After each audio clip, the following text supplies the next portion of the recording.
gentlemen, thank you for joining us for our second half hour of The Factor Uncensored. Now, there are new concerns about freedom of speech in Florida, of course. A new bill has been introduced there. If passed, it would turn certain allegations on its head and making those claims defamatory. This includes allegations of racism, homophobia, transphobia, and sexism. Those are found liable of defamation would have to pay up. We're talking about money.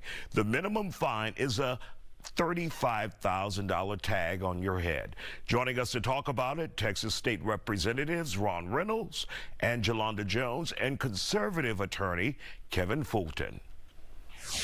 Your thoughts about this, Jolanda Jones? What is this all about? What do you think underlying? It's all about people that's racist not wanting to be called racist. It's all about stifling the First Amendment. We have a constitutional right to give our opinion, and when it passes, because it's Florida, and I expect that it's going to pass, but when it passes, it's going to get challenged in court, and they're going to lose because United States law is pretty clear on defamation. Truth is an absolute defense to libel, slander, and defamation, and the worst thing you can call a racist is a racist. But it's another part of this where white people don't want to feel bad, right? So they're racist, they don't want to be called racist, and they're trying to outlaw us and they're trying to scare us. And I think one of the things that's really scary is that if they find you guilty of it or liable for it, that you have to pay $35,000, and it's slander per se if you call somebody a racist. Well, if you're racist and you make decisions based on somebody's race or somebody's sexual orientation or somebody's religion, then that's what it is. And this also changes the standard for public figures, which if you're a public figure, it's a higher standard. So people can, for the most part, say what they want to say about you. So they're trying to protect a bunch of politicians from people calling a spade and calling them who they are. All right, Kevin Fulton, this is done by State Representative, this bill is authored by State Representative Jason Broder in Florida, who's a Republican. Is it that simple? Is this to protect people who may be perceived by the public as racist and protect themselves from being called a racist? Your thoughts on this, Kevin, as a conservative? Yeah, I think I understand the reason for legislation, and I disagree. I don't think it's going to pass. The same legislator tried something different last year, so I don't think it's going to pass, but I do understand the purpose of it. And one of them is we just aren't able to say our opinion on things these days without being labeled. If I say I support traditional gender roles in a marriage, they're going to say I'm sexist. If they say I support a nuclear family, they're going to say I'm homophobic. And so those words are so charged. And with the council culture today, it's impacting people's ability to work. I mean, they're going online and social media and getting people canceled from their jobs from having an opinion.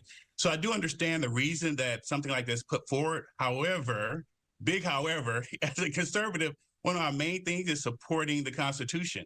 And just like I would be on this arguing up and down if someone's attacking the Second Amendment, this attacks the First Amendment. So I cannot agree with what they're doing because I think the First Amendment has to be protected and you have to give people the right to say things that they need to say. So I do understand that I don't want to attack the First Amendment, but I do understand the reason for the legislation. State Representative Ron Reynolds, you're an attorney. All you guys are attorneys on here. But if this law or this bill was passed, would it survive a challenge in court? I believe, Isaiah, that my colleague, Representative Jones, is correct. I believe that it's going to pass Florida. This is the same state that passed the anti-woke agenda of Governor DeSantis, MAGA extremists, where they don't want to teach critical race theory, where they ban teaching African-American history. So I believe it's going to pass the Florida legislature. Governor DeSantis will sign it into law, and then it will ultimately be struck down by the U.S. Supreme Court. This is fascism. This is simply trying to stifle people speaking truth to power. Racists don't want to be called racist when they're passing racist laws that impact African-Americans, Hispanics, Muslims, and the LGBTQ community. They don't want to be called out on it. That's why they say you can't teach it in schools. That's why they're saying that they want to fine people and stifle free speech. This is an affront on our Constitution, and this is trying to silence people from being able to be speaking truth to power and being outspoken about these racist laws coming out of Florida. And I see we had Go ahead, Kevin. I was going to say, I see we had the obligatory MAGA Republican statement. If I did a shot game of every time I heard MAGA Republican, you take a shot, we'd all die from alcohol poisoning. Look, that is just a simple way to make it seem like everybody who has an opinion about something is crazy. Everybody who says that, hey, we may have a problem with a council culture where people can't express their religious belief or how they feel about something without being called racist or homophobic or transphobic. Just saying that, all of a sudden you have to be tagged, oh, you're a MAGA crazy Republican, or you know, oh, this is an attack on Black people.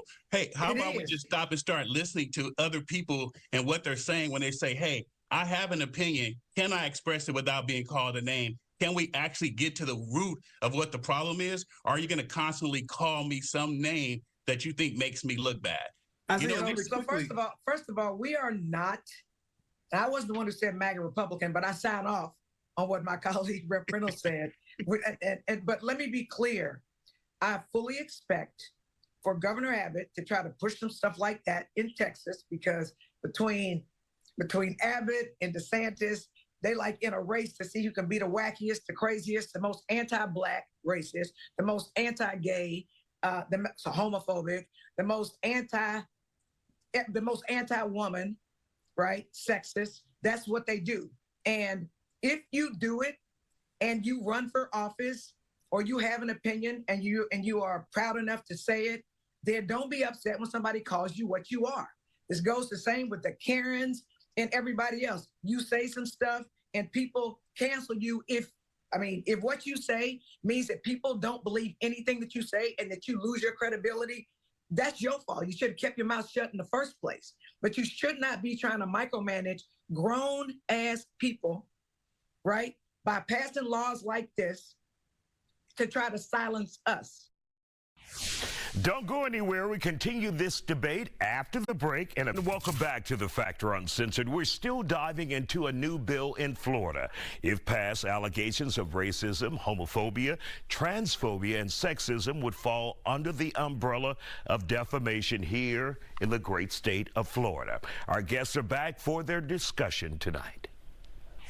Isaiah, let me add this real quick. My fraternity, Alpha Phi Alpha fraternity, was going to hold our national convention in Florida. We canceled. That means millions and millions of dollars are not going to Florida because Florida passed the racist DEI law, and then Texas followed suit. So Representative Jones is right. This is a slippery slope. Governor Abbott and Governor DeSantis are in competition to see who can be the most extremist MAGA Republicans to appeal to their far-right base. And we're going to speak truth to power and call it what it was. I'm proud of our fraternity for pulling out and calling it racist. The NAACP did a travel ban to Florida just when they passed this legislation. So, Kevin, you don't know what you're talking about by trying to articulate these Republican talking points. African Americans are standing up, and Florida is losing revenue. This attack on Disney for being woke, they don't want to say gay. Come on, give me a break. Kevin, go ahead and respond to that, Kevin. Yeah, no, first of all, let's establish, I disagree with the law, and I don't think it's going to pass. I do disagree because of an attack on the First Amendment. What I'm saying is, maybe we should stop calling each other names and being so quick to label people and start to actually listen to the actual belief of what that person or their opinion. That's my only problem, is that we're constantly just saying, hey, this person's sexist. Hey, this person's homophobic. And I can tell both of you this. It's coming for you. At some point, everybody will get tired of pointing the fingers at someone else, and they will start pointing it at you. You will support something that will seem totally innocent, and they are going to accuse you of something because that is where we are. This is the culture that we are becoming. Every time you have an opinion, somebody labels you something bad and evil in order to shut down your opinion. So I promise you, it is coming for you, and we have to stop looking at people and instantly judging them and giving them these labels in order to not listen to what they have to say. As a person who they already done came for over and over and over and over again, so it ain't coming, it's here. I'm not suing people for defamation because truth is an absolute defense for libel, slander, and defamation. And let me be clear, I will put my big girl panties on or my big boy panties on or my big non-binary panties on, and I'm going to take it. If I have an opinion, then people can come for me. But all these sensitive politicians who are trying to protect themselves, they need to grow some, whether it's gonads or balls, and stop trying to outlaw stuff, right? That's what they need to do. And Jolanda, and that's what we agree on. We don't often agree, but we do agree on that part. Any further, guys, tell me the component that deals with journalists and how this will affect journalists out there. Oh, well, and they sit up there talking about you can't protect your sources. You have an anonymous source because there are people with power. So the people that are trying to pass this bill are powerful people. So they can do more than cancel you. They can make you lose your job. They can have charges filed on you. They can do all this stuff. So people want to tell what they have and they want to be protected. The Supreme Court is clear about being able to protect sources because if you make journalists tell where their sources come from, then you effectively will stop everybody. So journalists need to have the right to be able to get corroboration because if you are a real journalist, you will go find at least two people who tell the story, the same independent story, and you will publish it. And again, with defamation law, truth is an absolute defense to libel, slander, and defamation, even if you, the person who's whining, don't know the source of it. And that's independent from anything else. And it should not be per se defamation. That means if I say it, I'm defaming somebody. That is crazy. And that is why this country was founded, because they did not have the right in England to speak their minds and be protected by that. And oh, by the way, as minorities, the only way that we were able to get our civil rights was when we were able to speak out against the majority, even if it wasn't popular. That is how we gained our civil rights. And we do not need to stop that. All right. This is America. For joining us here on The Factor Uncensored. Interesting conversation. And of course, we'll follow this legislation, this bill, and see what happens in Florida. Thank you all for joining us tonight.